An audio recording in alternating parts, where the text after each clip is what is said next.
Welcome to the Kelly Cardenas podcast, where attitude is everything. On today's show, I love the fact that I get to spend time with this young man. I used to get to spend a lot more time before the pandemic stuff happened. There was a lot of travel. I used to be with him all the time, and probably one of the most impactful times that we got to spend together, he pulled me aside and he asked me about something that I was doing. And I had no idea that I was doing it. He asked me about branding. I had never even been conscious about it. And that night, I was speaking the next morning at his school, and that night I wrote a keynote that now I use and have used for years and years and years, but it was simply because he was interested as opposed to trying to be interesting. And this man is constantly always promoting everybody else. He's always making everyone push to their limits. And what I love about it too is that he started with the company, he said, getting copies and coffee as an assistant to the owner. He forced himself to be able to get a job as an assistant. Now he's the executive director and a partner in the Paul Mitchell schools. I'll mess them all up, so we'll talk about them later. But there's 5 Paul Mitchell schools. There's 3 salons, and his name is Shaun Chiodo, which I messed up his name for a long time, but I got it right today. And welcome to the show, Shaun. Hi, Kelly. Thank you so much. I'm so excited to be here today. So coffee and copies. Tell me about Yeah. this. Yeah. So I think everybody has like turning points in their life. And where I was when I entered a Paul Mitchell school was a turning point. And it was basically, I'm in a horrible place, but for some reason I'm drawn to this school, and I'm like, all right, I'm going to go ahead and do this. And I was hanging out with all the wrong people, doing all the wrong things. And I met this incredible, energetic, crazy woman named Tina Black. And I told her I was going to work for her. So I went through my 1,500-hour program at the school, went and worked in a salon for a couple of days, and like called her back and said, I have to come back to the school. I have to come back. And she's like, I don't have anything for you. And I told her again, I have to come back. Like, I have to come back. So I think finally, after just being so repetitive and in her face about, I'm going to work with you, I'm going to work with you, she finally said, okay, here's where we can start. You can be my assistant, and you can get some coffee and make some copies and set up classrooms for me. And I said, perfect, I'm in. And that's where it all started. So talk to us too about this. We were just talking before we started recording. People hear coffee and copies. They hear assistant, and then bang, executive director and partner of 5 Paul Mitchell schools and 3 salons. And you guys are just about to do, you guys are opening and you're expanding and you're doing all these things. Did it go from coffee and copies to executive director, or was there stuff in the middle, Shaun? That's hilarious. Yes. There was tons of stuff behind the scenes, lots of, as Tina and I used to call them, in the gym days, when you had to have those tough conversations and you had to be pushed outside of your shell. There were many lonely days. There were many lonely nights. There was a time where, because I was all about myself, that the team that we had didn't want to come alongside. And if you've ever been in that position where you're trying to lead a team and everybody's pushing against you, and you just figure, okay, they'll come around eventually, and work around the clock, like that was then. Like I went through all of that. There was a long period where like tasks were the most important thing, and people are just, they're dispensable. Like, we can just replace them. Everybody's replaceable. And that was the mentality that I had for so long, that like stunted the growth of our company, stunted my growth. And it wasn't until I started to realize how important the relationships are, and how you need to, give to your people and believe in them. And which is funny, because the only way that anything's ever happened in my life is because, going back to Tina's, she was the first person that believed that I could be better than what I was right there. So I took that and ran with that for years, but I selfishly never gave that back. I held on to that, and that was just like my power. Like, she believes in me. I can do this. And among all that, my team was basically like, you're an asshole. Nobody wanted to work for me. Like, that's where we were, especially because I started, a lot of the team at that time instructed me. They they were my learning leaders, and now I'm moving through the ranks and slowly becoming, their quote unquote boss. And there was so much pushback from that. So you said something that is so very important, and it's just that one word of people. But I want to go back to when you first mentioned people just a couple minutes ago, and you were saying you were hanging out with all the wrong people.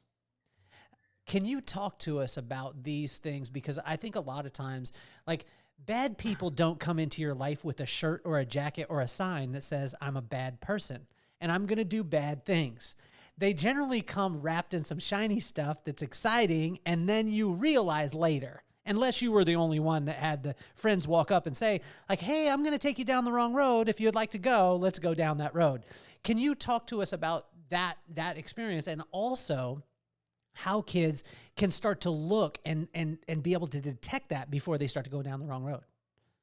Yeah, say, you know, I wasn't like in high school, I wasn't like, we're gonna be on the sports team. We're gonna like I just was kind of like, we're just, gonna figure this out. And typically, no offense to the people that don't do sports or in after school activities, but they're the ones that are out getting in trouble. And those were the people that were available after school. Like they were like, let's hang out, but we're gonna hang out and we're gonna, maybe smoke a little something. Like that's what we're gonna do. And that just kind of happened. And when you start down that path, it's kind of like when you push down like a snowball. Like it starts out real small, and before you realize it, you're at the bottom of the hill, and it's huge because you don't realize that the bad things and the bad people that you're hanging around with are attracting more of that. It's getting bigger and bigger, and because you're in it, you don't realize. And like they always say, who you hang around with is, your top 5 people is going to tell you where you're going to be in 5 years. Well, I was around all of the people that aren't even around right now, and that goes to show you the path of where I was going at that time, because that's where I was going through a lot, emotionally, and trying to figure myself out and who I was and how I identified, and these were kind of like my coping mechanisms, buddies, I guess you could say. Like these are people that, don't really care about anything and have no goals and have no ambitions. So that's just kind of where I went. Like it just was kind of, I remember back when I was very little, I had an uncle who left an impression on me still to this day, that told me I would never amount to anything. And when I heard that, for the longest time, um, it was like I believed it. It was in my head. So I was hanging around with people who didn't believe their worth, didn't believe anything good ever happens. Like that's just where they were. And throughout years after I heard that, like society and the world just kept showing me nothing's good. You're not going to amount. You're not going to do this. Nothing good. So it was just repetitive in my head for a long time. And because I was around those people, I was getting more and more of that. Then, like I said, I was at that turning point, and I knew some people that were in hair school and or being stylists, and they're like, it's a great job. You get to hang out all day. You just socialize 3 days a week, $100,000. I was like, sign me up. So I went into a Paul Mitchell school, and I'll never forget it. It was like the gates opened up. Like I didn't know at that moment why I needed to be there or what that was, but there was a driving force that drove me to that school and made me sign up like literally that day. And then, like I said, throughout core and listening to the Paul Mitchell culture and listening to, the leaders in the school talk about, what are your dreams? What do you want? Like nothing's off limits. Like that was all stuff that I just didn't hear of. Like it wasn't in my world. And I'll never forget the first time that I made a dream board. And it was like, you look back on it like a year later, and it was like, damn, I've checked a lot of those things off, where 10 years before that, I didn't even have a dream. It was like, what are we going to do today? Like that was what it was. Like, it's so crazy how those things can change just by who you surround yourself with. If you surround yourself with people that have those big dreams and have that belief, borrow that belief if you don't believe in yourself until you actually believe in yourself. I think that that's one of the most important lessons that I've learned, is like, give that believe in people. People want it. It is a human need to have people believe in more than's possible for you. Like, and that's where I started to, surround myself with. And it goes to, if you're the smartest person in the room, you're in the wrongest room. I spent a very long time in the wrong room, and that was okay for me. That was my comfortable. I was, it was like, oh, I'm the big dog, and that's as far as it was going to go. So when you think of that, you have to, step into a room where you're not the smartest person, and it's uncomfortable. It is uncomfortable. I will tell you, to walk into a situation where maybe you're not the smartest person in the room, or you're not, the top dog, and you start at the bottom, and it's uncomfortable. But that's where that growth, that's where that change, that's where you truly find out who you are inside, not who you've been. Like, that's where that shift started to happen. So talk to us and talk us through that time where, you said that you were getting filled up. So Tina Black, who fills up everybody. I mean, this woman is absolutely phenomenal. She was on a episode. It was long ago. I need to have her on again. But this woman, she builds everybody up, and she is honestly, most of the time, she's the most talented person in the room. In any room that she goes in, she's the best, but she makes everyone else feel like they're the best. So she's making you feel like the best, but you're taking it as your fuel, but you're not pressing it out, right? You're not pushing it out to your people. Can you talk us through that? And then what was the shift? Like was there something that happened? Was there a come to Jesus moment for you? Or, talk to us about that. As far as like the shift, I think I was sick of beating my head against the wall. Like, we didn't have anybody to work certain shifts. Even though people were available, they were clocking out right at the time to leave so that I stayed. And it was just like, what is going on? Why? And like, what is happening? And it's that true moment with that self-reflection that you have with yourself. Like, okay, so if every person is treating you the same way and acting the same way, you can't blame them anymore. Like, I can't point the fingers at them. I have to look at myself and say, what am I doing? Was there a day though, Shaun? Was there a day when you were like, oh, it's me? Or like you look around, I mean, was it a Wednesday when you look and everybody's clocked out and Shaun is standing there? And the reason why I say this is because I admire you so much, man, because most people would just blame. Most people would be like, it's Judy, she's crazy. You know what I'm saying? This person's crazy, that person's crazy. And they wouldn't understand that they just named all the crazy people around them, and only crazy people hang out with crazy people. So was there that, when was that time for you to understand it? I think the moment that it truly hit is that, Paul Mitchell schools do a massive fundraising campaign every single year. Okay. And I remember leading the fundraising campaign and talking to my team about it and being ignored. It wasn't important to them. It wasn't that it wasn't important to them.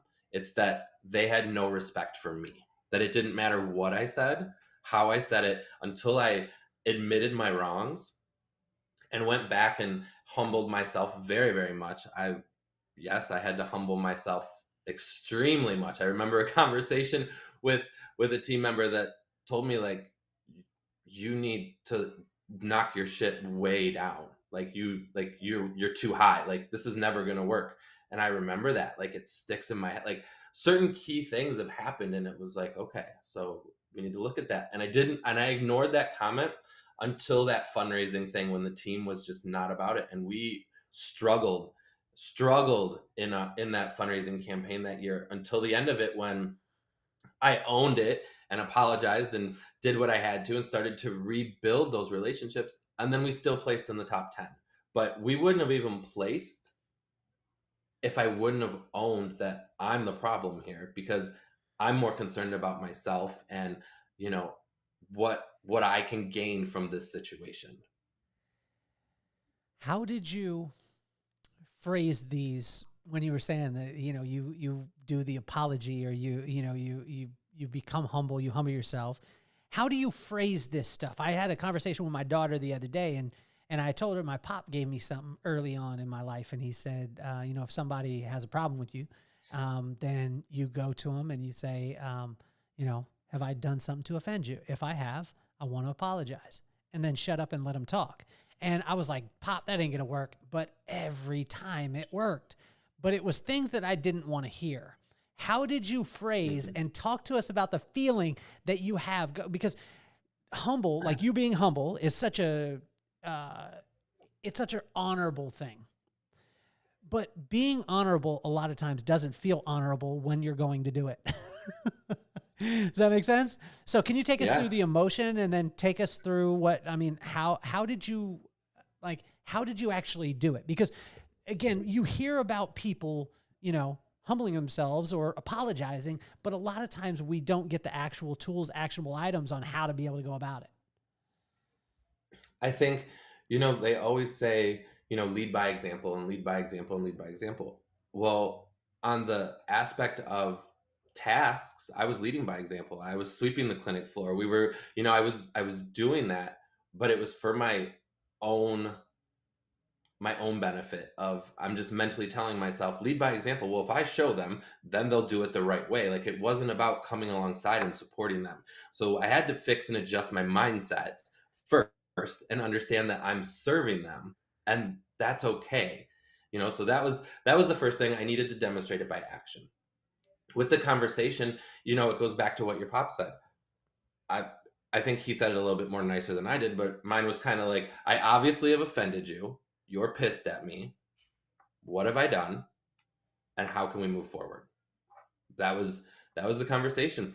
And you're right, it stings. It stings to hear, that people don't feel that, I give them credit for things. I cut them off. I'm rude. I only care about what they can accomplish in a work day. I'm not personable. I'm not friendly. And it's like, whoa, okay, okay.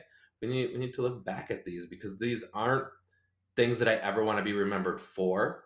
And I didn't even realize at the time that that's what it was. Like it goes back to what we talked about earlier, like what my uncle said is you'll never amount to anything. I was like, I'm climbing this ladder. We're going up to the top because I'm going to prove him wrong. And by that being in my mind, it it had me like bulldoze over people because I was so in my mind since I was little is I'm going to prove him wrong. And so like I said, eat that humble pie and admit, absolutely, you're right. I 100% did do that. I did bulldoze you. I did discredit you and own those. And that's what I did and just continued to work side by side and become more genuine because I think a lot of times that's lost. Meaning we know what to do or what the nice thing is to do, so we'll do it because we know what to do. We don't do it necessarily because it's in our heart. I think there's two different things there because people can tell the difference. Think for example, opening the door. It's the right thing to do. So you open the door for the first person, but now there's 3 or 4 people that are walking through there. Do you get annoyed that you've now held the door for 3 people, even though it's the right thing to do? I, if you're thinking about it, most people are probably annoyed that it turned in from the right thing to do, one person, and now there's 3 or 4 people. So that's the difference between knowing what to do and doing it for a genuine reason. Because if you held the door open, who cares if it's 100 people? It literally you're doing it for a genuine reason. So, Shaun, how can you transform the mindset? Because a lot of times people say, you hear it all the time.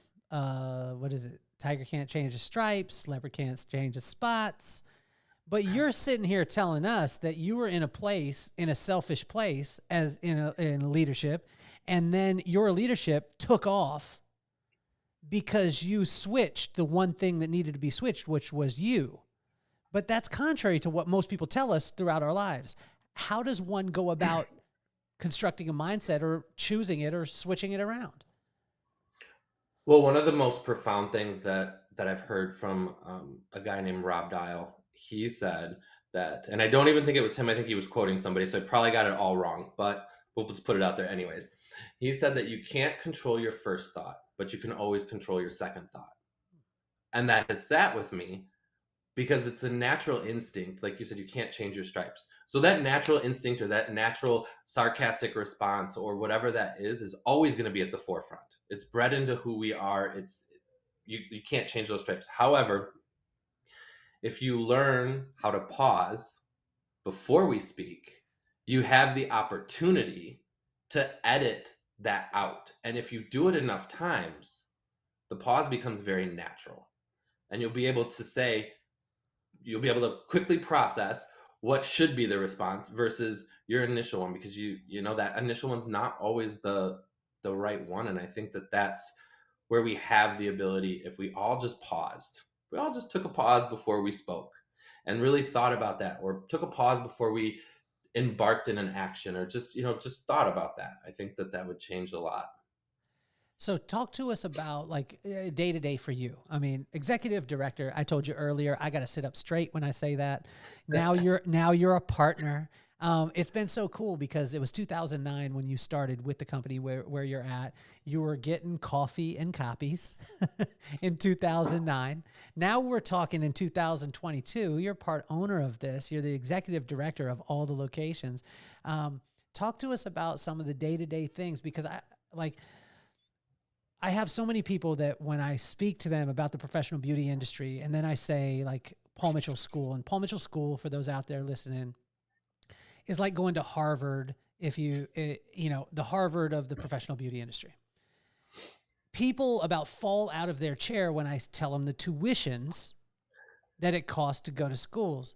Can you talk to us about why those tuitions would be justified and what you do on a day-to-day basis to be able to help these kids?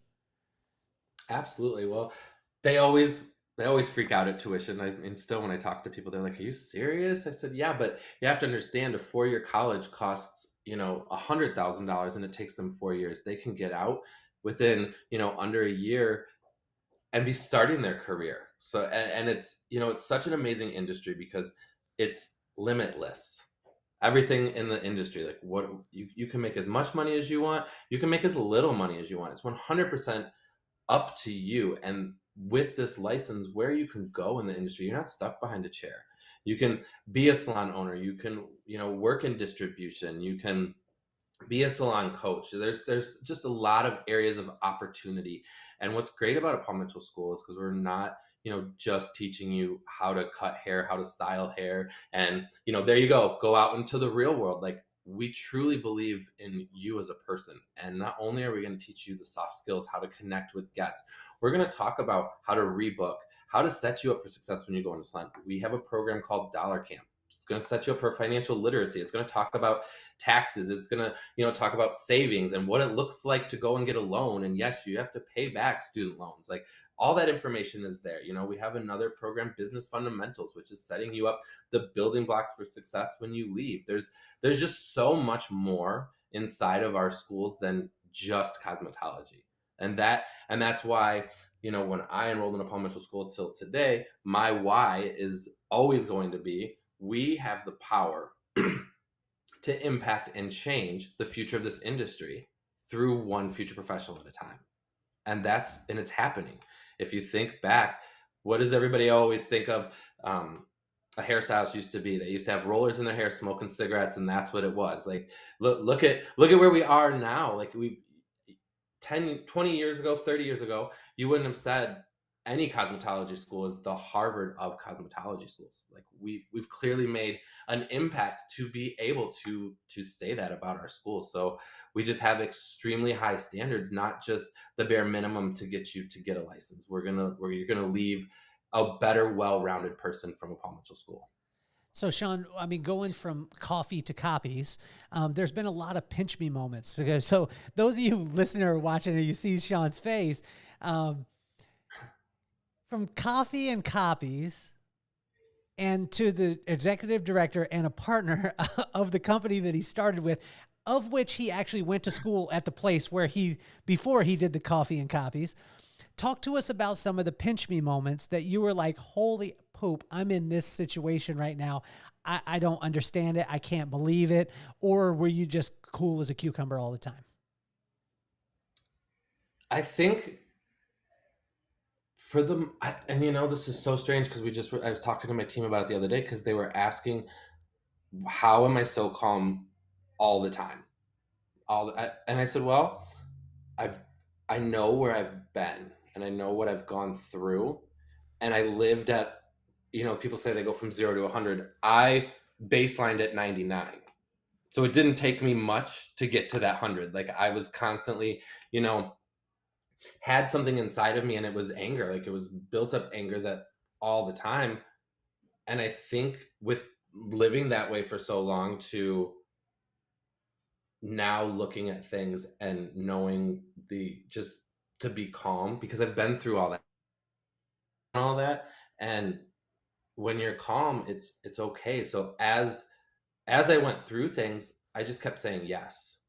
I just kept taking on the next opportunity. Do you want to be the director of this school? Sure. You want to travel back and forth? Absolutely. Are you interested in going down to Florida? Yeah. Are you interested in helping us with the salons? Absolutely. And even though there's a million plates spinning, like I signed up for all that. I truly have enjoyed all of it. I will say the pinch me moment, and I think probably maybe one of the top 5 times, if there's even that many, the team has ever seen me cry or get emotional, is when Tina announced to the team, because they didn't really know this was going on, that I was becoming a partner in the school. Like it was just kind of behind the scenes. Like we're just gonna, and we were at a graduation in our Fort Myers school, and she announced it on stage, and then she had me speak, and I couldn't even. I just welled up in tears. Like it was like finally something that I said I was going to do in 2009. Like, here we are. Like, all of that, all of those yeses, all of those hard pains, all of those pushes, all the push downs, all the pushbacks, all the, 10 steps forward or, 2 steps back, like all of that. Like, wow, like here I am on the stage. Like, it was a feeling like I've never had. Like, coming from somebody who for the longest time believed they never amount to anything, and now standing on a stage at a school that I'm a partner of, was that moment. Like, wow. And it goes to show you, um, anything's possible. And that's what I tell all of our students in our schools, is that anything is possible if you believe. And if you don't believe, there's somebody out there that believes in you. So go after them to borrow that belief until you have it, because anything is possible.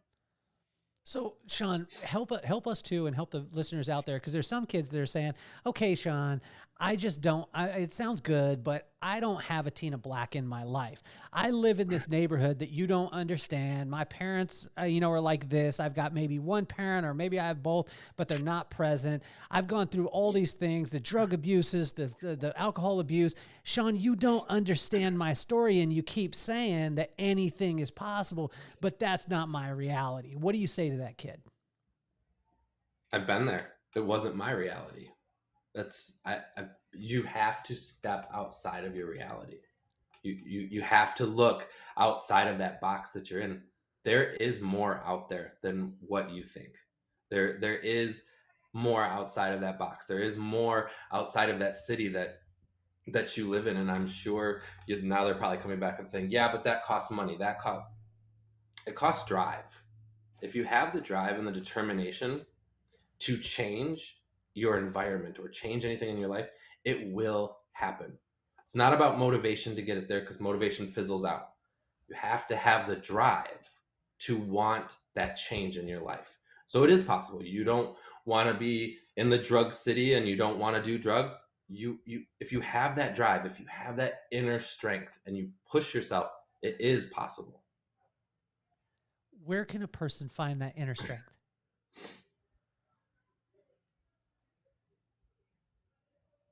It's a good question. I think it goes back to who you surround yourself with. And even though you might be in that tough crowd, again, goes back to look outside that crowd. There's people come in and out of your life for a reason. I truly, truly believe that. And we are all put here on this earth to leave our best mark. You have to be looking for those opportunities to pivot and change so that you can leave your best mark here. They're there. We just have to look for them. So Shaun, as you go through, like what are some of the next things that you're looking at? Because for a person, I mean, you've lived from 2009 till today, which 13 years, you've lived a whole career. You've lived a couple lifetimes from a person going to school at a place to then getting an assistant job where you're sweeping up, doing whatever, and then owning the spot. Most people would be like, I'm done. Like that's enough. But now what are you looking for? What's the way out thing for you now? What's the crazy thing in your mind now that you're saying the 2009 thought that you had of like, someday I'm gonna own this place, and everyone's, people probably thought you were a little crazy. Mhm. What do people think you're crazy when you're thinking now? They, like I said, like we just broke ground on our newest location in Sarasota, Florida. So we have another school coming, and we're not. The plan isn't to slow down. Like I don't. I always anticipate like we're looking locations to open more salons. Like that's not going to stop. Like we're going to continue to have schools where people can feel safe and they can grow their education, but we're going to have a salon for you that's going to offer the same. Like it's just it is like we're not slowing down. I'm part of a coaching business. um, there's just a million things going on. Tina and I have a podcast that we do. Like and I wouldn't have it any other way, because back in the day I was lazy. I will admit that 100%. I was lazy. I was a procrastinator. I was negative, and I got negative results. And lazy creates more lazy, and action creates more action. And I couldn't see myself not being active. Myself 20 years ago could not handle the life that I've built today. Not in a million years. But it was because I took those opportunities and made those hard shifts that were needed. But we're just getting started. Like there's no top. Like I don't see the end. There's no end. Like we're just gonna continue to keep growing and doing. So talk to us too about, what makes up, like when you're looking at a kid and you're coming into school and they've got this desire, and then you said you guys have salons too. And with your salons, you're taking people out of the school, putting them in. What are you looking for? What are you looking for in those individuals that tells you, Shaun, this could be a person that I want to invest in? I think the number one thing is attitude. 100%, because all the rest is teachable.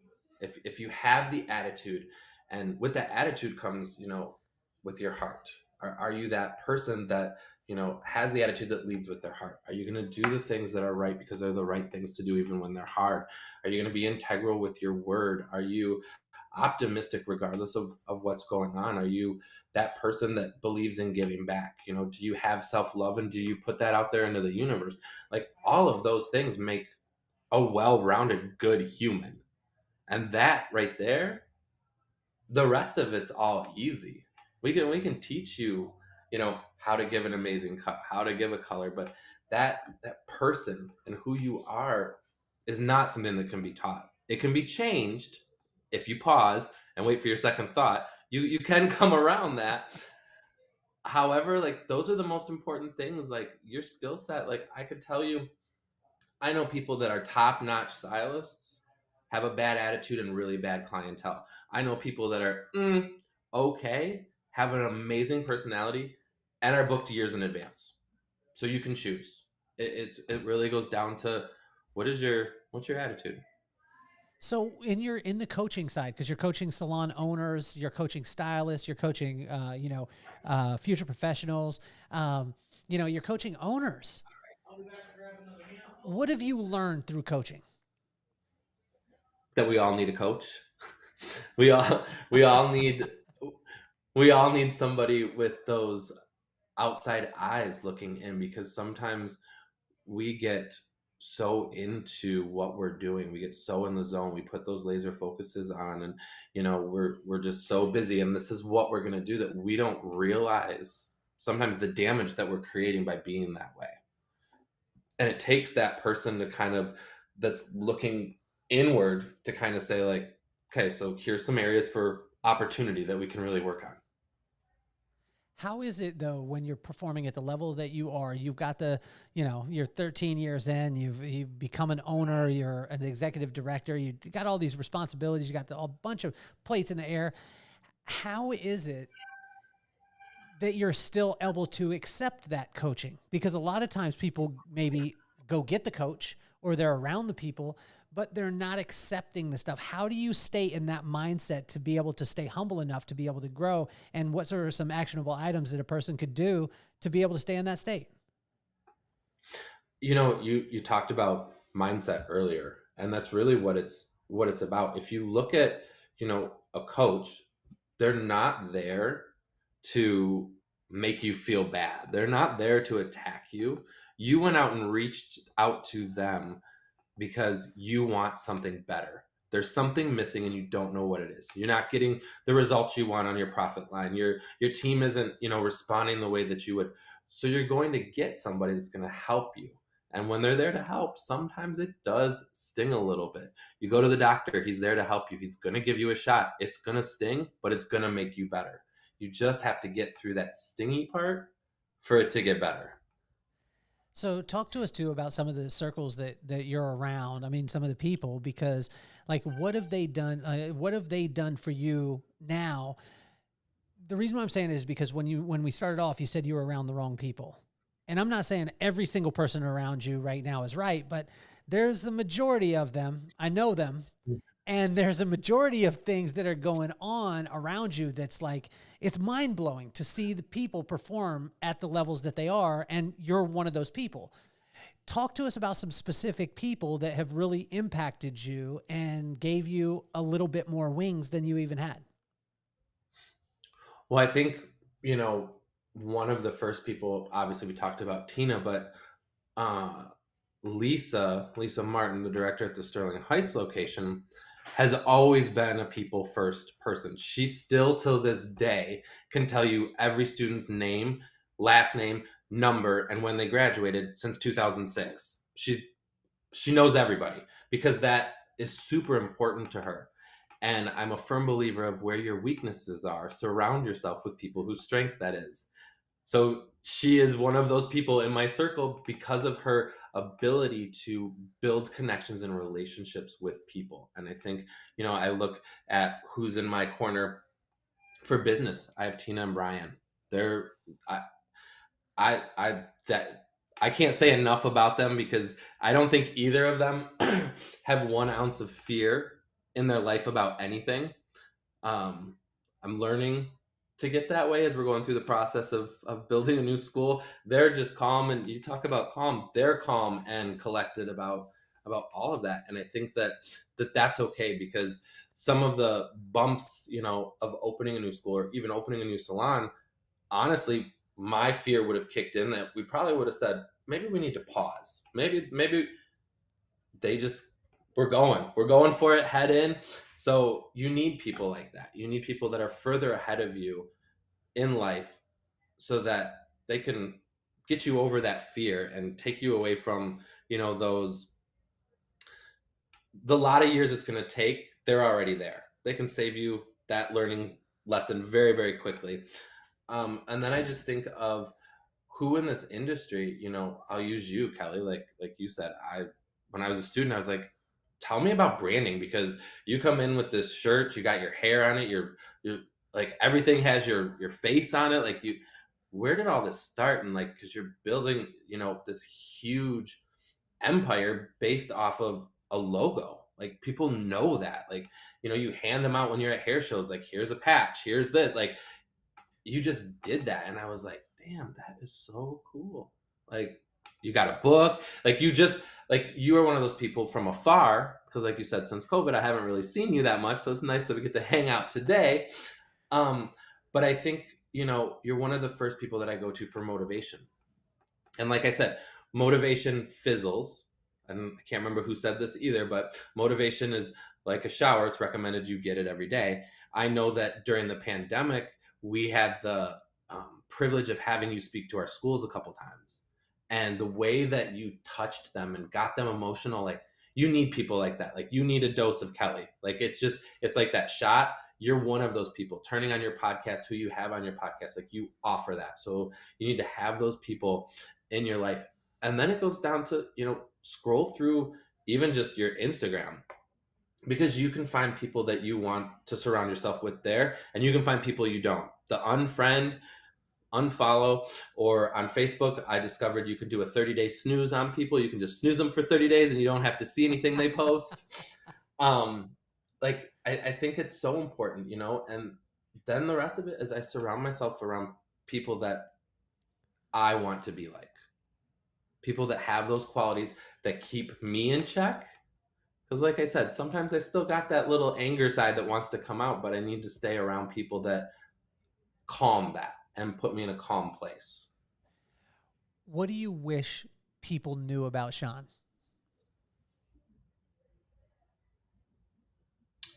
That it hasn't been easy. Because I think, looking from, you and I were talking about this earlier before we started, looking from, I'm not one to put my drama out there.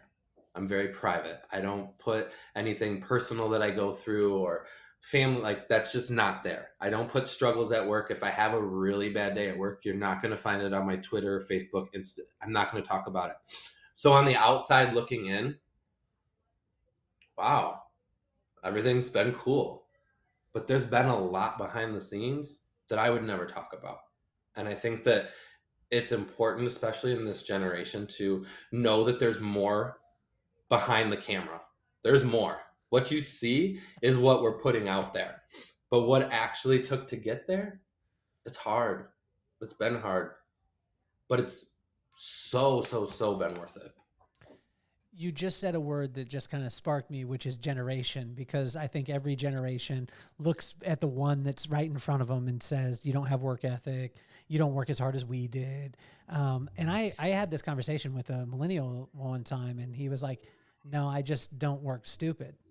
And I was like, I was offended at first. And then he was like, nah, I mean, if it only takes, if I have a method to be able to get something done in 5 minutes and it took you 2 hours, it doesn't make any sense for me to take the 2 hours. I'll take the 5 minutes. Talk to us a little bit about, because you're dealing with a lot of different generations too. It's not everyone in Paul Mitchell School is 19 years old, but you do have the 19-year-olds, and then you have different generations. How are you able to so seamlessly get people to work together when a lot of times they don't understand each other? So let's talk to two different people. Number one, let's talk to the millennials that constantly hear that they're lazy, they have no work ethic, which I don't believe. I think that these guys are some of the most, they have some of the greatest ingenuity that we've ever seen. They just work different, right? Like, I'll give you an example. My son, we put a time limit on his iPad, and he didn't react at all. And I was like, whoa, what's going on, Maddox? Like, and little Joker was up in his room on his PlayStation watching his YouTube. And then we were like, hey, that's not what it's about, man. He was like, cool, Dad, no problem. He turned it off. Little Joker was up butt booty naked in the bathtub with his Switch on YouTube. He just figured out a way. Does that make sense? And I can't punish him for it because I love it. So let's talk to that kid that hears that all the time. You have no work ethic. You don't have any appreciation. You don't have. What does Shaun say to that kid? Well, I think, you said it perfectly, that they're just working smarter. We've seen our parents and their grandparents and everybody, you clock in at 9, you work till 5, and that's what you do. And then you retire. That's old. There are people now, bless them, however they did it on the Instagram and all these influencers that are living multi-million-dollar lives. They figured out how to do it different. They figured out how to do it smart. You just have to find your niche. And if people are, the generations are telling you that you're lazy, or people in your life are telling you that you're lazy and you have no work ethic, maybe we need to look at who you're hanging around with. Because I think this generation is different, like all generations. And it's not our place to pass judgment on them. It's our place to accept it and come alongside of them, because they're going to add value in the world. They're going to. We just have to come alongside and stop scrutinizing them because they want to have a 4-hour work week. Cool. If you can get your work done in 4 hours a week, do it. That's awesome. You know, we've that shift is there. Work-life balance. It's not work-life balance, it's life-work balance. Life is becoming before. We're back in the day, work came way before life. It's about what's important and what matters. And we can't crucify them because they're choosing themselves. Like, that's not right.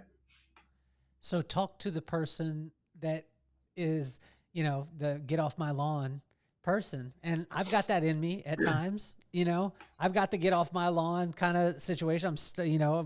I'm almost, I can't believe I'm saying it, but I'm almost 50 years old. And, there's times where I'm like, no, this is the way you got to do it. And this is the way it was done and stuff like that. Talk to that person. If we don't change and evolve, we die. We don't have that option. It's all about change. It's all about evolving. Everything goes through processes of growth and processes of evolving, that we can't look at it as you should do it this way because we've always done it this way. Well, that's not true. We can totally change that. And who are we? If you're out there saying that, get off my lawn and we do it this way, that's on you. That's not on them. Like, you need to look at yourself. Like, that's 100% on you. So when you're dealing with, again, when you're dealing with generation wise, and you're talking about coming alongside, and this is the thing that I've admired about you is when you've done it right, you haven't taken the credit. When you've done it wrong, you've taken the blame. Where did you learn that? Because most people are like, when I do it right, yay, me, look at me.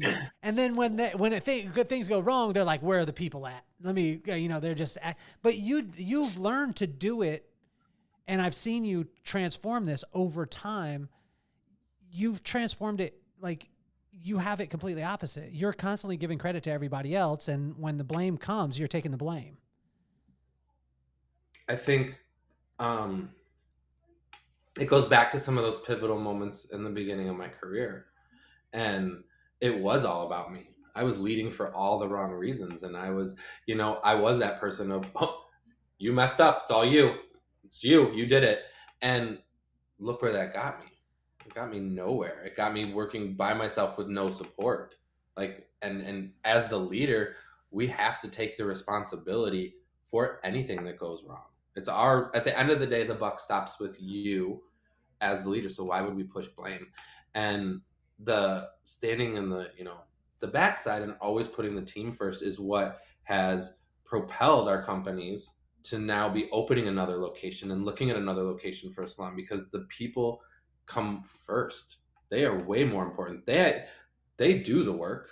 They're the ones that are side by side, and who am I? Like, you know what I'm saying? Like, I'm just here to serve them. Like, what? Like, let me fold towels. Like, I was folding towels with a student this morning. Like, I'm cool with that. Like, it does not, I've never been one that leads for a title.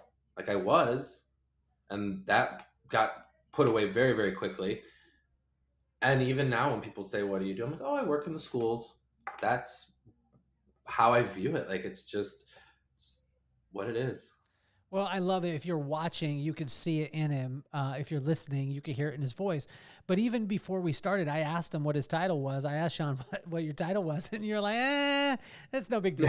Like, I love that. I love that, because I think a lot of times people are leading for it. What do you say to a person? Because servant leadership is a term that comes up, and there's a lot of people in the existing power structure, meaning I become the C-suite level and then everybody serves me. And servant leadership is just turning the triangle upside down. And now if you're the owner of the company, you're the CEO of the company, you're serving everybody else. What do you say to a person that maybe has never come in contact with it, and also in their head, they think servant leadership's soft. I ain't going there. Good luck finding people, because people don't quit companies, they quit people.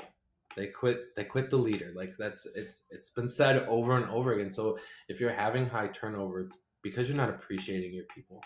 And truly, when you put your people first, it's when your company is going to move forward. It's when the growth is going to happen. It's when the synergy is going to happen. And I think it, if you do it enough, and like I said, you do it for the genuine reasons, it becomes so natural that your people feel it. They know that they're the number one thing.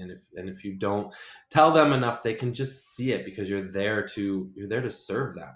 Just like they're there to serve your clients or serve your guests or whatever business you're in. Like, take care of those people, and they'll take care of the ones they need to. Shaun, the reason why I started the podcast is because of my kids. You know Maddox and Mckenna. You've known them since they were a little tiny. And now Maddox is 10 years old. And the other day, I loved it because he came outside and he had his sweats on, and he had holes in the back of his knees on his sweats. And I looked and I was like, how is this possible? Like, did you fall down on your back? And then I realized his pants were on backwards. I told him, go back in the house and switch your pants around. He goes in, comes back out, and I saw it, and he didn't change them. I was like, son, you didn't switch your pants. And he looked at me and he was like, I thought about it and didn't really want to. And then I said, and he's 10. And I said, so son, because I want to get him prepared. I said, so what are you going to say when somebody asks you, why are your pants backwards? He said, I'll just ask them why their pants are forwards. And I love it. so his mentality is completely Maddox style. It's his world. We just live in it. You know Mckenna. Mckenna is now 13 years old, 7th grade. Got the heart of gold. She's got a sense of humor like you would believe. She's so sarcastic. She'll just give you a hard time all the time. I made the podcast because of them, because I want to take iconic people like yourself. And I wanted them to see that you were a human being. And the most important thing that you had was the right attitude and phenomenal work ethic. What advice would you give to Maddox and Mckenna? And if you could use both their names, it would be awesome. I would say, Mckenna, don't lose you. Don't lose that heart. The world at times can be very, very, very cruel. But I promise you, keep being who you are, and it will come back tenfold for you. Have that big heart. Oh, Maddox. I would say, dude, be you. You have your own style. You just always light up the room.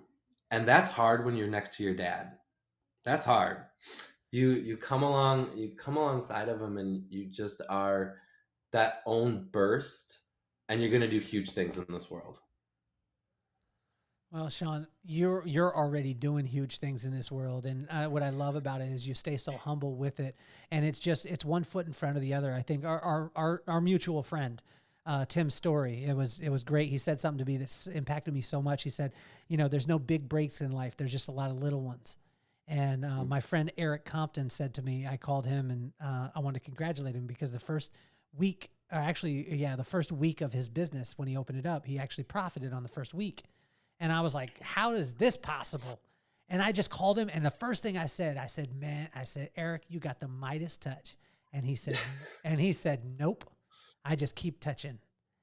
And you're an example, Shaun, of continuing to do the right things for the right reasons. And oh, wow, the right things happen.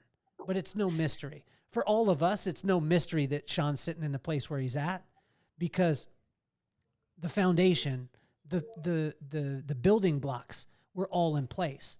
And we kept seeing it. We knew it was imminent that was going to happen. But it's an honor to not only witness it, but it's an honor to be able to call you a friend, man. I appreciate you, Kelly. Well, now's the time, everybody, that if you're listening, you're watching, click the links. If you're on Spotify, you can actually rate the show. So do me the favor and rate the show. Do it a 5. Don't do it a 4. Don't do it a 1. do it a 5. Why? Because I told you to.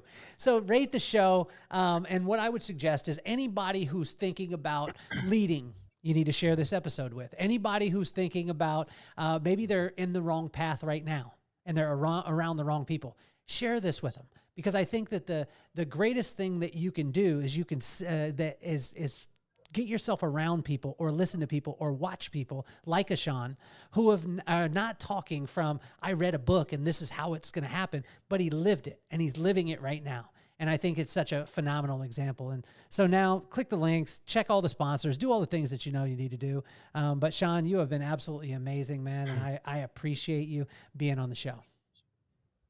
Thank you. You are officially off the hot seat.